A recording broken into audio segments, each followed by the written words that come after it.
ان کا اونچا تھا اور یہ پڑھا تو سکتے تھے اور ان کی عزت بنانے کے لیے مہربانی کر دی ہے، ان کو امام بنا لیا اور آپ مقتدی بن گئے۔ اس لیے اللہ رب العزت یہ نہیں چاہتا تھا میرے محبوب کے دامن عظمت پر یہ گرد اڑائی جا سکے، لہذا مسجد ان کی تھی، مصلی ان کے تھے، پر امام نبی پاک کو بنا دیا۔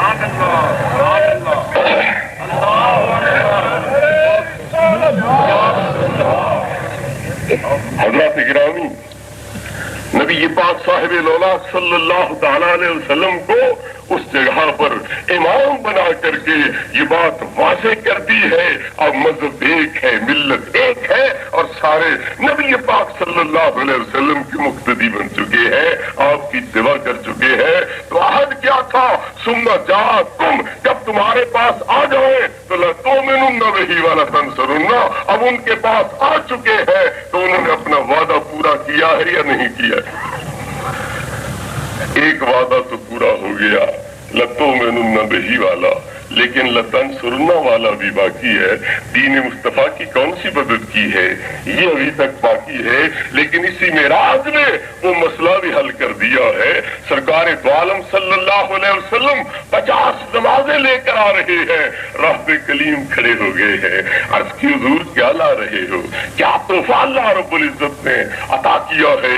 نبی پاک صلی اللہ علیہ وسلم نے فرمایا 50 نمازیں اللہ رب العزت نے عطا کی ہے۔ عرض کی حضور میں نے آپ سے پہلے بنی اسرائیل کو بڑا آزمایا ہے، پرکھا ہے، 50 آپ کی امت نہیں پڑھ سکے گی، لہذا چاہیے اللہ رب العزت کی بارگاہ میں اور اللہ سے تخفیف کا مطالبہ کیجئے کہ آپ کی امت پر نمازیں تھوڑی کر دے، یہ زیادہ ہے، نہیں پڑھ سکے۔ یہ کیا مشورہ دیا ہے کہ چاہیے ارجع الی ربک کا، اپنے رب کی طرف لوٹیے اور رب سے تخفیف کا سوال کیجیے۔ موسیٰ علیہ السلام کا اگر ایمان یہ ہوتا کہ پتہ نہیں ان کی مانے گا کہ نہیں مانے گا تو مشورے دینے کا فائدہ ہی کیا تھا؟ اگر موسیٰ علیہ السلام کا یہ عقیدہ ہوتا کہ پتہ نہیں ان کی مانی جائے گی کہ نہیں، یہ اللہ کی شان ہے، جیسے آج کل توحید بیان کی جاتی ہے، یہ اللہ صاحب کی شان ہے، چاہے تو کافر کی مان لے چاہے تو نبی کی ٹھکرا دے۔ آج کل توحید یہ ہے کہ اللہ کی شان ہے، چاہے تو کافر کی مان لے چاہے تو نبی کی ٹھکرا دے۔ چاہے میں تو بڑا کچھ آ سکتا ہے، لیکن دیکھنا یہ ہے وہ کرتا کیا ہے۔ اگر چاہے تو کافر کی سن لے چاہے تو نبی کی ٹھکرا دے، یہ تو ہے اگر چاہے تو، لیکن چاہتا بھی ہے۔ سوچنے کی بات تو یہ ہے اگر چاہے تو کافر کی مان لے، اگر چاہے تو پیغمبر کی ٹھکرا دے، پر یہ چاہتا بھی ہے کہ میں پیغمبر کی بات ٹھکرا دوں۔ اگر چاہے تو کسی مولوی کو حیوان بنا دے، اگر چاہے تو حیوان کو مولوی بنا دے، اگر چاہے تو یہ ہو سکتا ہے، لیکن چاہتا بھی ہے۔ مسئلہ تو یہی ہے، لو شئنا لآتینا کل نفس ہداہا، اگر چاہے تو کوئی کافر دنیا پہ نہ رہے، سب مومن ہو جائے۔ لیکن کیا چاہتا بھی اس طرح ہے؟ کیا اس کا قانون بھی اسی طرح ہے؟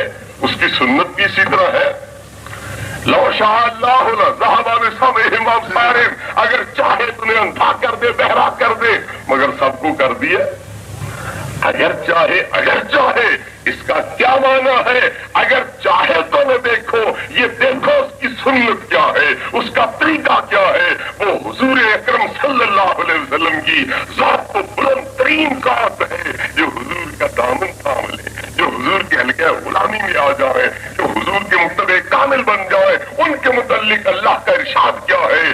اللہ رب العزت زبان محبوب پہ کیا فرماتا ہے، زبان مصطفیٰ سے کیا حکم جاری کرتا ہے؟ لائن سوالانی لأوتینہ، میرا بندہ محبوب، اے محبوب تیری غلامی میں آ جانے والا ولی جو ہے وہ جہاں بھی مجھ سے کوئی سوال کرے گا مجھ سے ضرور عطا کرے گا۔ تو پتہ چلتا ہے جس محبوب کی غلامی کا پٹا گلے میں ڈال لے، جب اس کے ہاتھ اٹھ جائے وہ خالی نہیں لوٹتے، جب اس کی زبان چل جائے وہ خالی نہیں لوٹتے۔ نبی پاک صلی اللہ تعالی علیہ وسلم کے پاس یہ جھگڑا پیش ہوا، ایک عورت نے دوسری عورت پہ وار کیا اور اسے زخمی کر دیا۔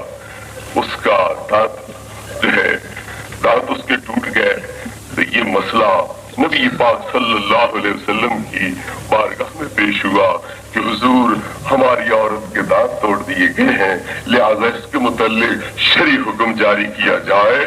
نبی پاک صلی اللہ علیہ وسلم نے فدیہ لینے کے متعلق فرمایا، مفت معاف کرنے کے متعلق سفارش کی، انہوں نے کوئی نہ مانا، تو سرکار نے فرمایا اے انس، اللہ کی کتاب کا حکم قصاص ہے، لہذا جس طرح تمہاری بہن نے ان کی عورت کے دانت توڑے ہیں، تمہاری بہن کے بھی دانت توڑے جائیں گے، کیونکہ شریعت کا حکم یہی ہے۔ تو حضرت انس بن نضر رضی اللہ عنہ نے عرض کیا واللہ لا تکسر ثنیتھا، خدا کی قسم میری بہن کے دانت نہیں توڑے جائیں۔ نبی پاک صلی اللہ علیہ وسلم نے فرمایا انس کیا کہتے ہو، کیا کر رہے ہو؟ اللہ کا حکم ہے، کتاب اللہ کا حکم ہے، اور تم قسم اٹھا کے کہہ رہے ہو میری بہن کے دانت نہیں توڑے جائیں گے۔ یہ تو اللہ رب العزت کی کتاب کو، اس کے فیصلے کو ٹھکرانا لازم آ رہا ہے۔ عرض کی نہیں، فیصلہ وہی ہے، لیکن میں نے اللہ کے کام پر اعتماد اور بھروسہ کرتے ہوئے کہہ دیا ہے، دیکھتا ہوں مجھے سچا کرتا ہے یا جھوٹا کرتا ہے۔ اب وہی لوگ جنہیں نبی پاک نے بھی سفارش فرمائی تھی کہ تم معاف کر دو اور انہوں نے معاف نہیں کیا تھا، حضرت انس بن نضر کی اس قسم کے بعد وہ قصاص سے دستبردار ہو گئے، حضور ہم اس کی بہن کے دانت نہیں توڑواتے ہیں اور ہم اس کی قسم کو پورا کرتے ہیں۔ نبی پاک صلی اللہ علیہ وسلم نے فرمایا ان من عباد اللہ من لو اقسم علی اللہ لبرہ، اللہ کے بعض بندے ایسے ہیں جب قسم اٹھا کے کہہ دے ایسے ہوگا، اللہ اسی طرح کرتا ہے، اس کا خلاف نہیں کرتا۔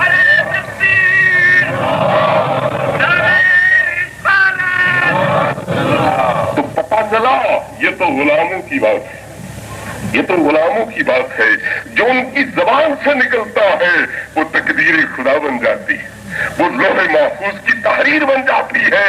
جب نبی پاک کا نام جب اپنے والوں کا یہ شان ہے تو پھر اس امام انبیاء کا مقام کیا ہوگا؟ ان کی زبان سے جو عرض نکلے گی اللہ رب العزت اسے کیسے ٹھکرائے گا، کیسے رد کرے گا؟ حضرات گرامی، ذرا ان آیات مقدسہ کو سامنے رکھیے۔ نبی پاک صلی اللہ علیہ وسلم نماز پڑھ رہے ہیں، منہ کدھر ہے؟ شام کی طرف، بیت المقدس کی طرف۔ اسی دوران جو چہرہ آسمان کی طرف اٹھتا ہے تو اللہ رب العزت کیا فرماتا ہے؟ قد نری تقلب وجہک فی السماء، ہم آسمان کی طرف اٹھتے ہوئے آپ کے چہرے کو دیکھ رہے ہیں۔ اور کیوں چہرہ اٹھ رہا ہے ہمیں اس کی وجہ بھی پتا ہے، ہمیں اس کا علم ہے کہ چہرہ کیوں اٹھ رہا ہے، اس لیے اٹھ رہا ہے کہ بیت المقدس کی بجائے بیت اللہ میرا قبلہ بن جائے، بیت اللہ کی طرف منہ پھیرنے کی اجازت ہو جائے۔ تو اللہ رب العزت سے عرض نہیں کیا، مطالبہ نہیں کیا، دعا نہیں کی، حرف تمنا زبان پہ آیا نہیں اور سوال زبان پہ آیا نہیں، لیکن اجابت جو ہے استقبال کے لیے پہلے آ چکی ہے، قبولیت جو ہے استقبال کے لیے پہلے آ چکی ہے۔ نبی پاک صلی اللہ تعالی علیہ وسلم کو ارشاد ہوتا ہے فَلَنُوَلِّيَنَّكَ قِبْلَةً تَرْضَاهَا، محبوب ہم آپ کو وہ قبلہ عطا کریں گے جس پہ تم راضی ہو۔ یہاں علماء حضرات کا جمع غفیر ہے، ان کے سامنے کچھ عرض کرنا یہ ایک تحصیل حاصل ہے، لیکن میں آپ حضرات سے عرض کر رہا ہوں، میری مجال نہیں کہ میں ان علماء کو خطاب کروں، میں صرف آپ حضرات سے مخاطب ہوں۔ فَلَنُوَلِّيَنَّكَ قِبْلَةً فرمایا، قبلۃً یہ نکرہ ہے، غیر معین ہے، وہ قبلہ دیں گے جس پہ تم راضی ہو جاؤ۔ حالانکہ قبلے دو تھے، ایک بیت المقدس تھا، ایک بیت اللہ تھا۔ قانون کی روح سے، قاعدے کی روح سے فَلَنُوَلِّيَنَّكَ الْقِبْلَةَ یہ کہنا تھا کہ ہم اس قبلے کی طرف آپ کا منہ پھیر دیں گے، ہم ادھر ہی آپ کو توجہ کی اجازت دے دیں گے۔ تو القبلہ کہنا چاہیے تھا، لیکن قبلہ تن کہہ دیا ہے، غیر معین کر دیا ہے۔ اگر کوئی تعیین کی جہت اس میں ہے تو رضا مصطفیٰ والی ہے اور کوئی نہیں۔ وہ قبلہ دیں گے جس پہ تم راضی ہو جاؤ گے۔ تو قبلہ تو ایک ہی رہ گیا۔ جب بیت المقدس سے وہ منہ پھیر پھیرنا چاہتے ہیں تو قبلہ تو ایک ہی رہ گیا، تو فلا نولیَنَّکَ الْقِبْلَہ یہ کہنا چاہیے تھا، پر نہیں کہا۔ محبوب قبلہ ہمارا وہ ہے جس پہ تم راضی ہو، بیت اللہ پہ راضی تو اسے قبلہ بناتے ہیں، کسی اور پہ راضی ہو تو قبلہ اسے بناتے ہیں۔ تو یہ ہے نبی پاک صلی اللہ علیہ وسلم کا مقام اجابت اور قبولیت، کہ ابھی دل میں خیال پیدا ہوتا ہے تو اللہ رب العزت اپنے فیصلے پہلے بدل دیتا ہے۔ اللہ رب العزت نبی پاک کی مرضی کے مطابق حکم فوری طور پر نازل کر دیتا ہے۔ فَلَا نُوَلِّيَنَّكَ یہ تو مستقبل کا صیغہ تھا، لیکن آگے اس استقبال میں جو انتظار کی کلفت برداشت کرنا لازم آ رہا تھا، اسے ختم کرتے ہوئے فرمایا وَغَلِّ وَجْهَكَ شَطْرَ الْمَسْجِدِ الْحَرَامِ یہیں کھڑے ہوئے منہ ابھی مسجد حرام کی طرف پھیر لو اور بیت اللہ کی طرف پھیر لو۔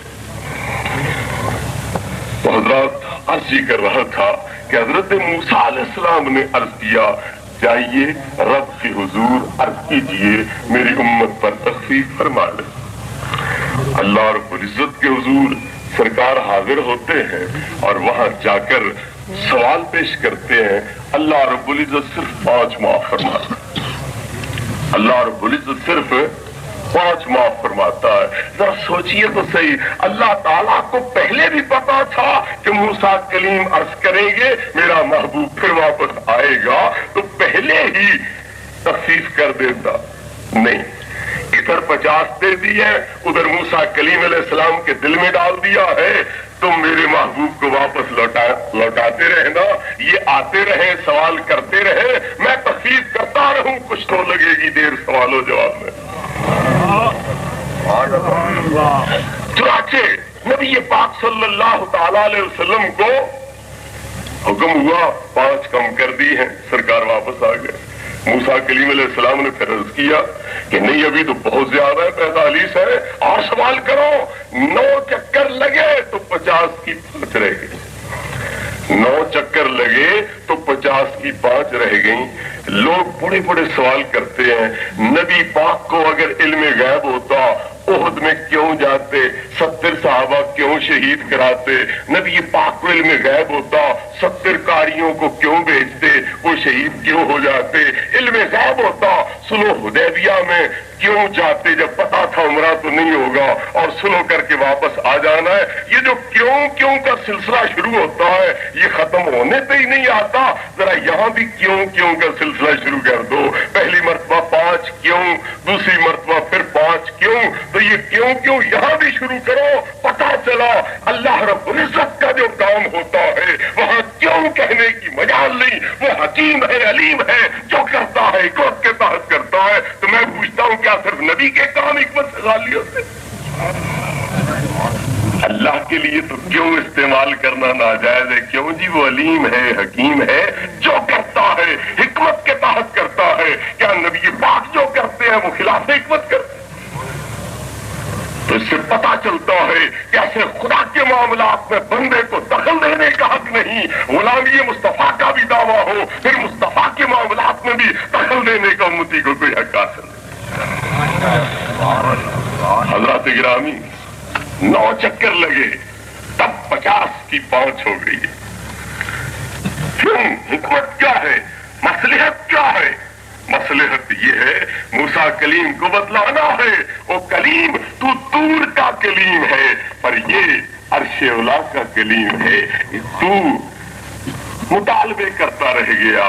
لیکن جب ہم نے صفاتی تجلی دکھائی تو برداشت نہ کر سکے۔ دیکھ میرا حبیب کیسا ہے، جب چاہتا ہے واپس آ جاتا ہے، جب چاہتا ہے تیرے پاس چلا جاتا ہے، یوں معلوم ہوتا ہے گھر اپنا ہے، جب چاہا آ گیا، جب چاہا چلا گیا۔ لہذا مقام حبیب اور ہے مقام کلیم اور۔ حضرات گرامی 9 چکر لگے، سرکار واپس